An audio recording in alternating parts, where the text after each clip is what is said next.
Hey everyone, welcome back to my world and I'm your storyteller Shona and I hope आप सभी ठीक ही होंगे और मैं पहले से बेहतर हूँ और आप लोग कैसे हैं ये कमेंट सेक्शन में कमेंट करके ज़रूर बताना। जैसे कि आपको पता है कि हमारी स्टोरी का नाम है एक अनोखी प्रेम कहानी और पिछले एपिसोड में हमने क्या देखा था वो आप एपिसोड देख सकते हैं। ओके, मैं नहीं बताने वाली कुछ भी। तो चलिए फिर स्टार्ट करते हैं आज का एपिसोड। अनुप्रिया बस इतना बोलती है, कल जवाब दे दूंगी, और ये कहकर ऑफिस रूम की तरफ चली जाती है। ऑफिस में जाते ही देखती है कि ऑलमोस्ट कॉलेज ओवर होने वाला ही है। अनुप्रिया अपना बैग पैक करती है और जाने लगती है।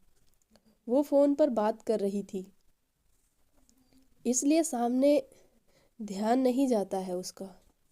सडनली उसका पैर स्लिप होता है। वो गिरने ही वाली थी। जैसे वो गिरने ही वाली होती है उसे तभी ईवा उसकी कमर को होल्ड करके उसे अपने करीब खींच लेती है। दोनों के बीच एक स्ट्रॉन्ग आई कांटेक्ट हो जाता है। भाई मतलब सोच सकते हो उनका आई कांटेक्ट हो रहा है यहाँ पे। दोनों काफ़ी क्लोज थे। अनुप्रिया बस ईवा की आंखों में देख रही थी और ईवा वो दूर होना चाहती थी, पर पल भर के लिए जैसे वक्त रुक सा गया हो। अनुप्रिया ने जो चेन पहनी होती है वो ईवा के हेयर में फंस जाती है। ईवा थोड़ा अनकंफर्टेबल होके खींचती है, अरे निकल जाएगी। तब अनुप्रिया ईवा के हाथ धीरे से होल्ड करती है और हल्की सी आवाज़ में कहती है, जब कुछ चीज़ें आराम से हो सकती हैं तो गुस्से से क्यों करना। भाई बात तो सही है, मतलब कभी कभी हम इतने हाइपर हो जाते हैं ना कि मतलब वो चीज़ हम करते रहते हैं गुस्से में, और वो जबकि वो प्यार से भी हो सकती थी, वो आराम से हम उसे कर सकते थे, बट फिर भी हम मतलब ओवर कर देते हैं। भाई यहाँ पे ना ईवा कुछ भी नहीं बोलती है, बस चुपचाप खड़ी रहती है। वो अनयूजली शांत थी। वो काफ़ी ज़्यादा शांत रहती है। जब अनुप्रिया ने ईवा का हाथ पकड़ा था, पकड़ा होता है, ईवा को कुछ अजीब सा या शायद कुछ अलग सा फील होता है। अनुप्रिया चेन को संभालते हुए ईवा के बालों से अलग करती है और कहती है, देखा, हो गया ना। ईवा कुछ भी नहीं कहती, बस बिना पीछे देखे शांत तरीके से वहाँ से वो चली जाती है। भाई देखो बंदी यहाँ पे भी मतलब शांत है पर एटीट्यूड है उसमें, वो चली गई, इग्नोर करके गई है।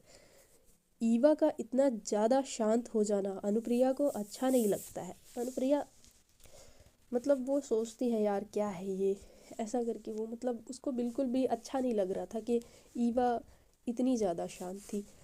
वो सोच में पड़ जाती है।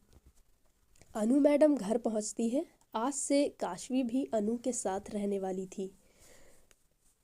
काशवी अपना सामान शिफ्ट कर रही थी। अनु बोलती है, तुम सामान सेट कर लो, मैं डिनर बना लेती हूँ, ओके। काशवी काशवी स्माइल करते हुए बोलती है, ओके, थैंक यू यार। अनु कहती है, अरे चलता है इतना भी क्या। तभी अनु के फ़ोन पर रिंग होती है। उसकी छोटी सिस्टर का कॉल होता है। हेलो दी, कैसे हो आप। अनु बोलती है, बच्चा मैं ठीक हूँ, तुम बताओ। सिस्टर थोड़ा हेजिटेट करती है और फिर बोलती है, दी मुझे ना कोचिंग करनी है। बोलते बोलते चुप हो जाती है। अनु बोलती है, बोलो ना क्या हुआ। सिस्टर बोलती है, दी फीस काफ़ी ज़्यादा है, 1 लाख बोल रहे हैं। और कुछ देर शांत रहती अनु कुछ देर फिर शांत रहती है, फिर पूछती है, अच्छा और कितने ईयर का प्लान है। उसकी सिस्टर नीट नीट एग्ज़ाम की प्रिपरेशन कर रही थी। अनु बोलती है, ओके, मुझे बस 2 दिन का टाइम दो, फिर फीस पे कर देना, ओके। सिस्टर खुशी से भर जाती है। वो बहुत ही मतलब खुश हो जाती है। भाई कोई भी बच्चा खुश हो जाएगा अगर उसे कोचिंग करने को मिल जाए, जिस घर में इतनी सारी प्रॉब्लम्स हो वहाँ पे भी। और जैसा मैं बता चुकी हूँ कि अनु मैडम अपने घर पे अकेली थी करने वाली, तो सोच सकते हैं आप। और वो बोलती है thank you the, thank you, आप बेस्ट हो, यू आर द बेस्ट। अनु बोलती है ठीक है, बाद में कॉल करती हूँ, तुम रेस्ट करो और मॉम का ध्यान रखना, ओके। कॉल कट हो जाता है। कॉल के बाद अनु गहरी सोच में डूब जाती है। 1 लाख, इतने पैसे तो मेरे पास नहीं है यार। जब भी जॉब भी न्यू है, पर बोल तो दिया है तो कुछ ना कुछ करना ही पड़ेगा। अनु किचन में होती है, मिल्क गर्म कर रही थी वो, और वो एक गहरी सोच में डूबी हुई थी कि पैसे कैसे कहाँ से मिलाऊंगी, ये सब वो सोच रही थी। तभी काशवी जल्दी से आती है। अरे आराम से, इतना क्या सोच रही हो यार, जल जाती तो। अनु बोलती है हाँ सॉरी, ध्यान नहीं था। काशवी पूछती है क्या सोच रही है, बता सकती है। अनु बोलती है अंशु को कोचिंग करनी है, हाँ जी, उसकी बहन का अंशु नाम है, और सारी फीस का सीन है बस। काशवी बोलती है पर इतने ज़्यादा पैसे। अनु कहती है हाँ यार, आज के टाइम में तो कुछ भी कम नहीं होता है। काशवी थोड़ा रुक कर बोलती है ठीक है, मेरे से ले ले। अनु उसकी तरफ देखती है और तुरंत बोलती है नहीं काशवी, मुझे किसी और के पैसे नहीं चाहिए यार। काशवी कुछ सोचती है, फिर बोलती है अरे मैंने सुना है प्रिंसिपल मैम तुम्हें एक ऑफ़र दे रही थी, वो एक्सेप्ट कर लो ना। अनुप्रिया बोलती है पर मुझे ये नहीं पता कि कौन से बच्चे को पढ़ाना होगा, और उन्होंने बोला है 1 ईयर का पहले कॉन्ट्रैक्ट साइन करना पड़ेगा। काशवी बोलती है अनु ये बेस्ट ऑफ़र है, ओके। 1 ईयर ही तो है, साथ में पढ़ाई भी कर लोगी। अनु थोड़ा सोचती है और कहती है सोचती हूँ इस बारे में मैं। इतना कहकर दोनों डिनर करने लगते हैं। यहाँ ईवा घर पहुँचती है। मीरा उसे देखकर कहती है आज किस ध्यान में खोई हुई हो मैडम। ईवा बोलती है नहीं तो कुछ भी नहीं। मीरा स्माइल करते हुए बोलती है मेरे से झूठ, हाँ मेरे से झूठ मत बोल तू। ईवा कैसे बताए कि जब उसने अनुप्रिया की कमर को होल्ड किया तो उसकी सांसें एक पल के लिए रुक सी गई थी, और जब अनुप्रिया ने उसका हाथ पकड़ा तब कुछ तो फील हुआ था मैडम को, जो वो खुद भी समझ नहीं पाई। मीरा उसे टच करके हिलाकर बोलती है ओए हेलो, किसके ख्यालों में खो गई है तू, बाहर निकल। ईवा बस इतना कहती है कुछ भी सोच रही हो तुम यार। भाई अब यहाँ मारिया जी बोलती हैं बच्चा, मैंने आपके लिए एक टीचर देखा है, काफ़ी बेस्ट है, बस कल तक पता चल जाएगा कि वो क्या बोलती है। ईवा बोलती है ठीक है मारिया। इतना बोलकर वो अपने रूम की तरफ जाने लगती है। ईवा के घर में एक और पर्सन रहती थी, प्रेरणा। ईवा के घर में एक और पर्सन रहती थी, प्रेरणा, जो भाई बंदी टाइप थी। वो अपने रूम में लाइट ऑफ करके हॉरर मूवी देख रही थी, पूरे फोकस के साथ। ईवा फेस वॉश करके धीरे से प्रेरणा को के रूम में जाती है और बिल्कुल सडनली उसके शोल्डर पर अपना हाथ रख देती है। प्रेरणा इतना गंदा डर जाती है ना भाई कि ऑलमोस्ट चिल्लाने वाली होती है, और ईवा वो ज़ोर से हंस पड़ती है। अरे आप तो डर गए। ईवा की हंसी काफ़ी प्यारी थी। प्रेरणा एक पल के लिए रुक जाती है, बस ईवा को देख रही थी, वो देखे जा रही थी, घूर रही थी ये कह सकते हैं। ईवा बोलती है देखा, डर गए ना आप। प्रेरणा उसके पास जाती है, एक पिलो उठाती है और ईवा को मारना स्टार्ट कर देती है, और वो कहती है तुम कभी सुधर नहीं सकती ना। ईवा हंसते हुए बोलती है आप तो नहीं डरते थे ना, क्या बोला था बहुत स्ट्रांग हो। फिर क्या हुआ, हाँ मैडम। इतना कहकर ईवा और ज़ोर से हंसने लगती है। गेट के पास मीरा खड़ी होती है और ईवा की हंसी देखकर चुपचाप कहती है कितने टाइम बाद ये हंसी आई है इसके चेहरे पर, यार किसी की नज़र ना लगे। मारिया बस मीरा को देख रही थी। मीरा पूछती है, सॉरी, मीरा पीछे होती है जैसे जाने वाली हो और अचानक मारिया से टकरा जाती है। टकरार के साथ ही एक अनएक्सपेक्टेड हग हो जाता है। मारिया मीरा को हग कर लेती है और कहती है, मीरा ठीक हो ना, इतना जल्दी में कहाँ जा रही हो। मीरा एकदम शांत हो जाती है। मारिया पूछती है, मीरा आप मुझसे डरते क्यों हो। तब वहाँ पे ईवा आ जाती है और ईवा बोलती है, अरे अरे क्या चल रहा है ये सब, हम भी यहीं हैं लव बर्ड्स, प्लीज़ रूम में जाइए।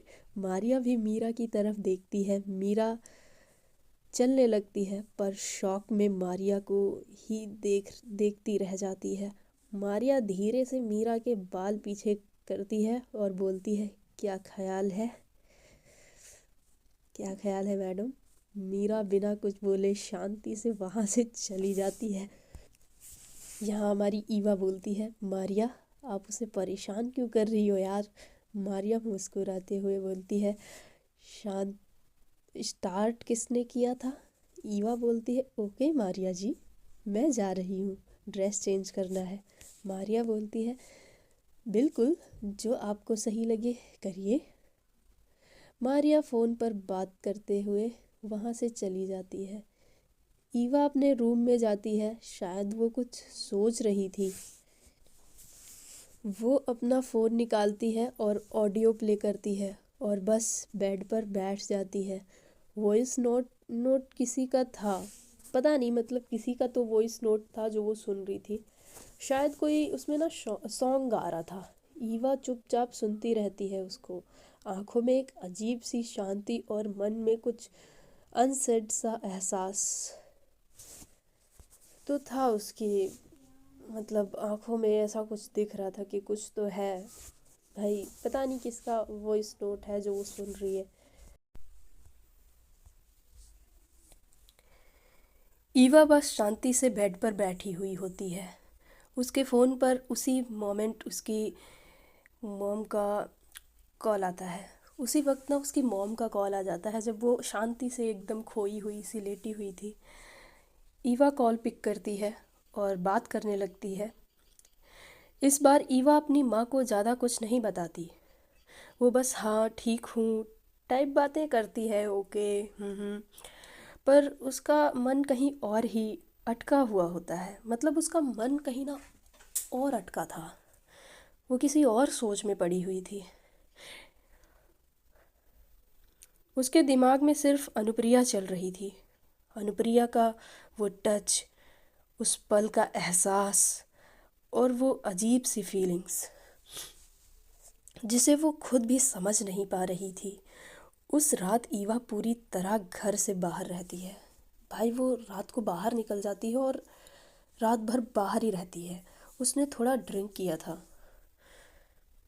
और फिर क्लब में एक रूम ले लेती है, वहीं रुक जाती है।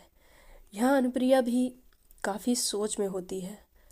फाइनली वो प्रिंसिपल मैम का दिया हुआ ऑफ़र एक्सेप्ट करने का सोच ही लेती है। भाई और बंदा कर भी क्या सकता है। उसने अपनी बहन को, छोटी बहन को जुबान दी है कि पैसे देगी, तो वो एक्सेप्ट कर लेती है। तभी सृजना का कॉल आता है। यस दी, कैसे हो आप। अनुप्रिया बोलती है। अनुप्रिया बोलती है ये। फिर सृजना बोलती है, मैं मस्त हूँ, तुम बताओ।